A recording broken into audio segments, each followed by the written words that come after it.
Okay, so describing the Joker Folie à Deux in three words, I think I'd have to go for dreary, unimaginative, and long. It was just long. It just didn't need to be like that. It dragged a lot, and that was just the unfortunate part. I think people really found the first one exciting because people like gore and drama and violence.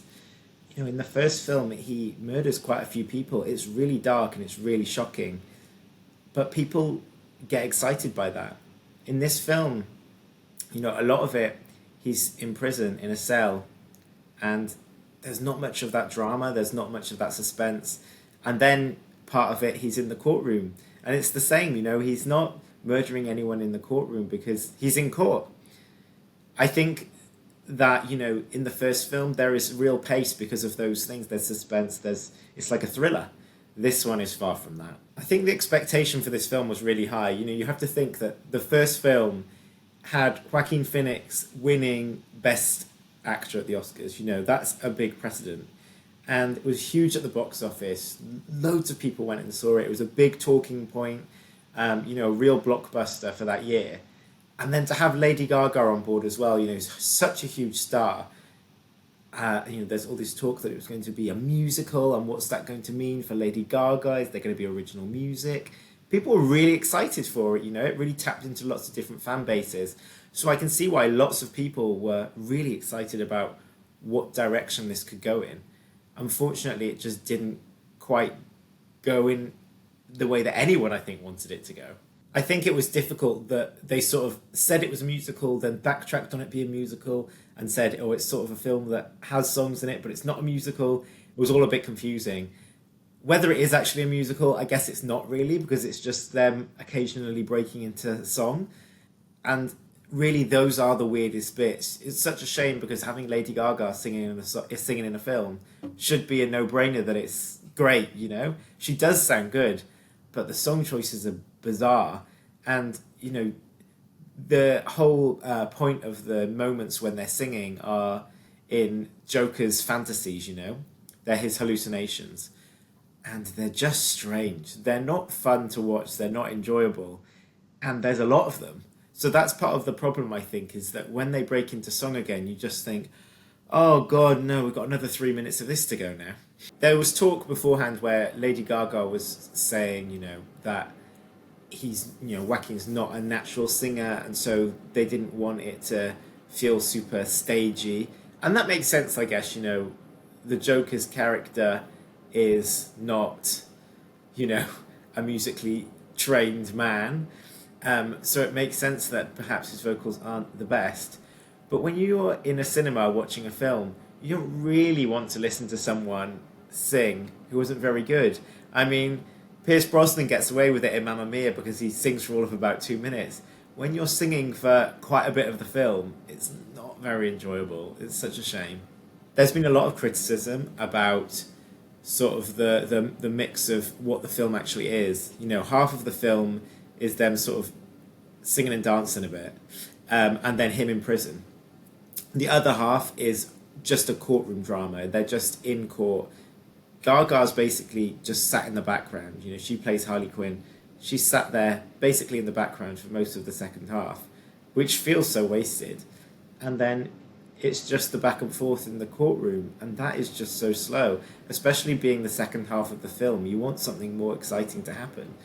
And unfortunately, it just feels like it doesn't really go very far. It's a shame with Gaga's character because, Harley Quinn has been played by Margot Robbie before. She's following in big shoes. And I think there was a lot of hope that there would be a lot of character development in this film, but the first scene that she's in is they're in this singing class, and that's when she first meets Arthur.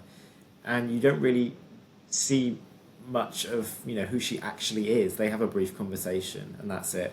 And then suddenly they're in love, and it's like, okay, this is random. You're falling in love all of a sudden. And then from there, she is in the film quite a bit, but not really in any focus. There's no focus on her, I think there was a report the other week that said that she's actually only on screen for 33 minutes of the film. and it's over 2 hours long, so it feels kind of a shame. But that sort of proves the point, I think, about this. She's just underused in the movie. There isn't much character development from her, apart from at the very end when there's sort of a bit of a twist about who she is and, you know, what she's actually about. But there was so much opportunity where you could have really dug into her character, and really for Gaga it's unfortunate because she didn't really have the chance to sink her teeth into the role properly, I don't think. I think it's really interesting with Gaga's career because she obviously came out into films with A Star Is Born, and it was reviewed so well and received so well amongst the fans and the general audience. You know, it was a huge, big blockbuster that year. And then following that, she did House of Gucci, and there was so many eyes on that film. You know, there was all of those paparazzi shots around the time when they were filming it. Everyone was like, what's this film going to be like? There was a lot of excitement. And then it came out and people had criticisms that actually maybe it's a bit long, maybe it's a bit boring, and it was kind of brutal. But I think people believe in Gaga's acting abilities, and they believe that she is a great artist, both musically and on screen. And I think people still think that. I think a lot of the criticism leveled at this film isn't actually to do with Joaquin or Gaga. You know, they both put in strong performances. It's just the script and everything else about it, really. It's just not what people wanted or deserved. I think really when you're in the cinema watching it, it's the courtroom scenes that really drag, because at that point you've already been in the cinema for an hour and a half, and you've had some of the musical numbers which can get a little bit long. But the courtroom scenes, I think a lot of people are watching those courtroom scenes and aren't entirely sure what they're even arguing about.